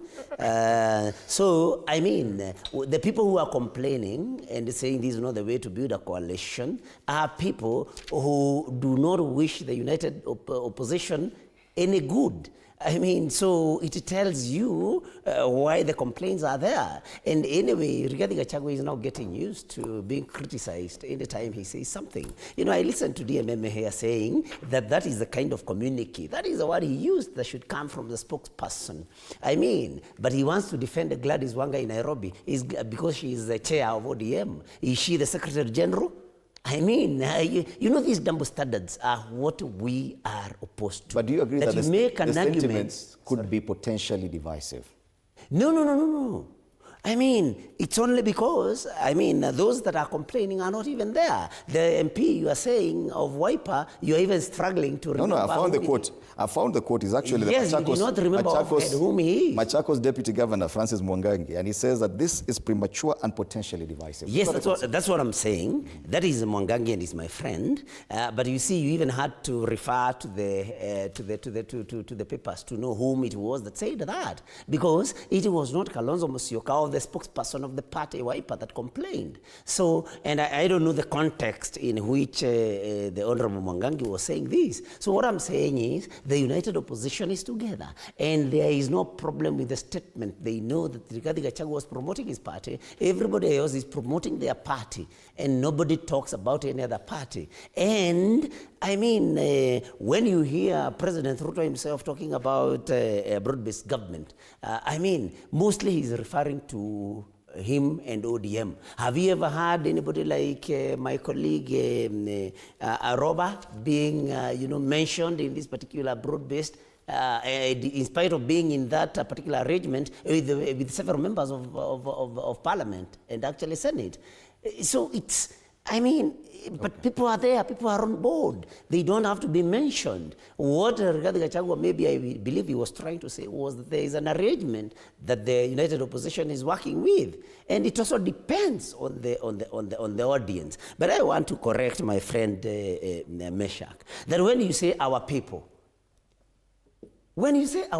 you are not talking about any particular community. It's our people. anytime, I mean, when you're talking to people, these are our people. So, but you see, everybody we want to say that Rigathi Gachagua, when he talks about our people, he's talking about members of the Kikuyu community. It's our people. I mean, our Kenyan people. He may not have said Kenyan, but it's our people. Okay. So, I mean, there's nothing wrong with saying our people. Fair enough. Fred, just one. Senator John Yoto, I thought the word selective only refers to selective memory. Apparently, you have selective listening. Because when I talked about the advice and communication, I talked about in my own area where we are broad-based, I said I would desire to see that expanded to the government of national unity. And therefore the conversations around that advice is not selectively to you. It is applicable even to my own arrangement where I am saying even the current coalition does not go far enough. Our people, my people, there is no way I will talk in Kikuyu and tell the Maasais, it is you I was calling my people. There is no way I will talk in Kikuyu and tell the Kisas, it is you I was calling my people. Once you attain a certain position of leadership at the national arena, it is important that you deliberately select your language. And not just the language, even the vocabulary. It is important. All the wars that we have fought have been instigated by the words that come from our tongue. The two gentlemen speak with authority as leaders elected as members of parliament. Let me speak to where I have authority as a voter. This is what I would want and I would wish to see as a citizen of this country and as a man who lives in Nairobi. This is what, because the issue was about Nairobi and the zoning. The fundamental question I would ask as a voter, to whose interest is this zoning, whether it is in the broad-based or it is in the united opposition? To whose interest is this? Because you can't choose from one. You must choose from many, and then you take responsibility about your choice. We will go to vote, but if the united opposition, of course, they will want to unite and front one candidate. But to whose interest?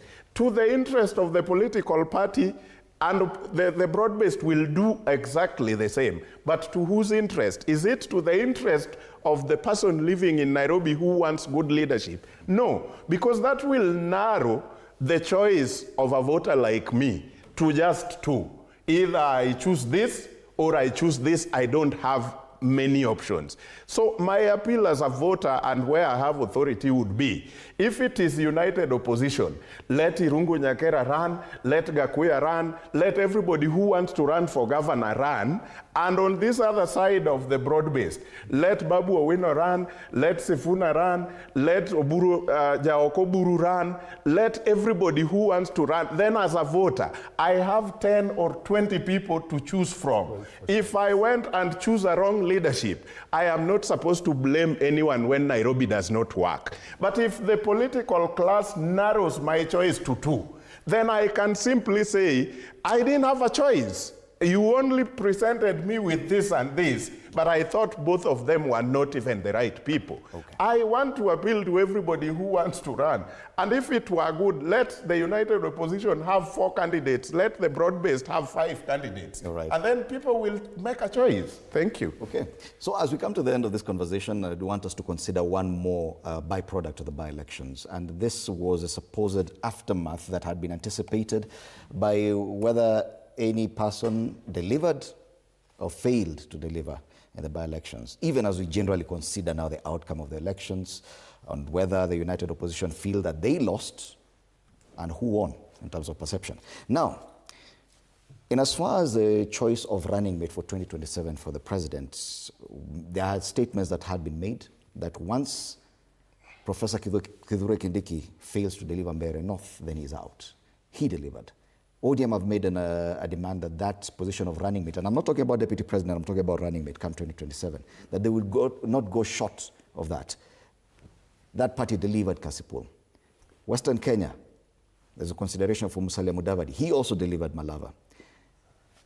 On one hand, that debate is on the broad-based side. Will that, now that the field is open, now I'm talking to you, Senator, will that affect the workings of the united opposition in how they pick their main candidate and the running mate as well? Thank you, Fred. Allow me to... And we don't have a lot of time, we have just about... Yes, but quickly to tell DMM, yes. DMM has told me that I'm doing selective listening. I think selective listening is better than somebody who does not listen to himself. He had not listened to himself say that he would have expected that communique to come from the spokesperson who is Mukisa Kitui. He mentioned Mukisa Kitui. But now he says that I did selective thinking. I just want to request him that he should listen to himself when he's talking, because it can be embarrassing when you say something and you forget that you said it. And you know, DMM, though older than me, I went to school with his younger brother, but he's not that old. He cannot be that he is suffering from dementia. So just listen to yourself, my brother, my elder brother. And I also want to tell Meshach that when somebody makes a comment in maybe mother tongue, I mean, it is made by everybody in this country. Nobody doesn't know that even President Ruto himself, sometimes when he's in Kalenjin land, where he comes from, sometimes he switches into his mother tongue, notwithstanding the fact that, of course, there are many people in any presidential function that may not be necessarily Kalenjin. So what I am very much opposed to is a matter of, is the fact that, or is the issue of that when Rigathi Gachagua mentions any Kikuyu word, then it becomes tribalism, but everybody else is allowed to do that. I mean, when the country was laying to rest, the Honorable the late Prime Minister, of course, there were also some Luo comments, Joey and what have you. You cannot say that that is tribalism, and there were many people even from outside this country that were there. So what we are saying is let Rigathi Gachagua be allowed to be just like any other Kenyan. I mean, I will not talk to DMM. I mean, everybody will throw a vernacular word here and there, especially when they are there. So it cannot be branded as tribalism. But now, you have talked about 2027 and the angle that it is going to take, especially as far as the picking of the running mate by President William Ruto is concerned. One, you have said that Kindiki delivered the Mbeere North seat. I don't think he did. I mean, and we don't have time, but if you go to the, to the intricacies and into the details of how that win in quotes came, and of course, it was reported that CS Rocco was able to raid a particular polling station, and chase away everybody. I mean, and he, I believe he ordered the declaration of results as this one. I mean, that is not delivery. Then the amount of money that was, invested by government in Mbeere and government presence. There is a time all the PSCs were sent there, all the CSCs. And then even after, robbing Gitifuri police station, it's a difference of about 500, about 400 votes. You do not call that, you cannot say that Kindiki delivered. In fact, William Ruto, if he was going to be frank with you, he would tell you that Kindiki did not deliver because, the whole government had been transferred to Mbeere North. And so to transfer the whole government to Mbeere North, and then you rob, because it's not even stealing, you rob a particular polling station, and the difference is 400, that is not delivered. And I have told you, Fred, and I have said it many times here, and I want to repeat it, Kithure Kindiki will not be picked by William Ruto as a running mate, because William Ruto's game plan lies with just one community, two communities. Of course, I'll be accused of saying again, of being tribalistic again, because anybody, if you come from the mountain and you mention a particular community, then you are tribalistic. William Ruto's game plan is actually founded or premised on two communities, the Luo community and the Somali community. And like you have rightly put it, ODM, but basically the Luo community have demanded that have said, actually, they are not going to go for anything less than deputy. The final question I had for you was, will that choice affect the positioning of the united opposition as far as selection of running mate or presidential candidate? Yes, but allow me also to tell you that Musalia Mudavadi also did not deliver, Malawi. In fact, cruel and cruel, shady as he is, but Farouk Kibet actually did much, much more than anybody else in government. Right. I know Farouk Kibet does very bad things, but give it to him, the few votes that they had before they stole, you could attribute them to Farouk Kibet and not Mudavadi. And so the choice of President Ruto's, running mate, and you can take this to the bank, will come from the Luo community. All right. Thank you. Joe Nyoto is one very interesting political character. Even before we had learned, because we were elected with him under UDA, even before we had learned all the standing orders, and even where all the corners of parliament were, he went to Muranga and advised President William Ruto that his right running mate come 2027 would be one Didi Nyoro. So the conversation around who will be running mate is not new. The creative thinking around why this person or that person or the other person is as weird as Joe Nyoto's advice in 2023. That the reason why my friend, and actually a mentor on parliamentary matters, Ndedi Nyoro, was Senator Nyoto's choice way back in 2023, 1 year after, in fact it was less than 1 year after we were elected. Apparently to him, the reason why was that Muranga had not produced a president. In politics, I will always play to become more senior or to climb up the pecking order of the political arrangement. And therefore, when I speak, I will speak the things that will make me climb up the pecking order. Speaking is one thing. Whether my speaking helps me climb up that pecking order, you can see where Joe Nyoto is, despite being the first Kenyan to talk about President William Ruto's running mate in 2023. Everybody will go for their favorite candidate to be running mate, whether it will be under the United Opposition banner or under the ruling coalition. It is my take, my conviction, and my belief that President William Ruto in 2027 will defend his seat with his current deputy president. And the members of parliament in the 12th parliament who were congregating around then Deputy President William Ruto had picked Professor Kithure Kindiki as the most appropriate person to have gone into the 2022 contest as William Ruto's running mate. At that time, there was no beret that needed to be delivered.